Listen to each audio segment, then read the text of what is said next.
நம்முடைய கொடைமாட்சி அறக்கட்டளையானது சேலம் மாவட்டம் எடப்பாடி வட்டம் கொடைமாட்சி அறக்கட்டளையின் கீழ் ஆவணப்பள்ளி அப்போரிமலையம் ஆகிய 2 பள்ளிகள் வந்து 1998 தொடங்கி கிராமப்புற ஊரக வளர்ச்சி கல்வி மேம்பாட்டிற்காக வந்து கடந்த 2022 வெள்ளி விழா கொண்டாடியது.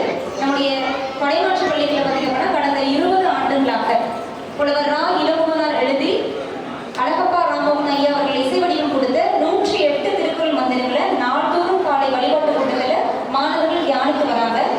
அது மட்டும் இல்லை, கடந்த 2019 திருக்குறள் மந்திரங்கள் தியானிப்பதை பார்த்த மொரிஷியஸின் முன்னாள் கல்வி அமைச்சர் ஆறுமுக பரசுராமன் ஐயா நம்ம பள்ளிக்கு வந்து இதை பற்றி ஒரு ஆய்வு நடத்த சொன்னார். 2019 புதுதில்லியில் 3ஆம் உலக தமிழ் மாநாட்டில் இந்த ஆய்வு சமர்ப்பிக்கப்பட்டது. அது மட்டும் இல்லை, நம்ம பள்ளியில் இருக்கக்கூடிய அனைத்து மாணவர்களுக்கும் மழலை முதல் 12ஆம் வகுப்பு வரை அனைவருக்குமே இயற்பெயரோட ஒரு புனைப்பெயர் இருக்கும். தமிழ் சார்ந்த விருதுகள் வினை திட்பம், வினை தூய்மை, அவையத்து முன்னிருப்ப செயல் அப்படிங்கிறது நம்ம பள்ளியில் கொடுத்துட்டு வரோம். கோவை தயாபரன் ஐயா அவர்கள் வந்து ஒவ்வொரு நாளும் ஞாயிற்றுக்கிழமை தவிர காலையில் 6:30 மணி முதல் 7 வரை பொருளும் நுண்பொருளும் அப்படிங்கிற வகுப்பு எடுத்துட்டு இருக்காரு. வாரம் ஒரு பாடவேளை நன்னெறி பாடத்திட்டத்திற்காக ஒதுக்கி செயல்பட்டு வராங்க. திருக்குறள் காமராச ஐயா அவர்கள் 6 மாணவர்கள் 2 மாணவர்கள் முன்னோர்கள் செஞ்சுட்டாங்க இந்த ஆண்டு. அடுத்த ஆண்டுல 4 மாணவர்கள் தயாராக இருக்காங்க.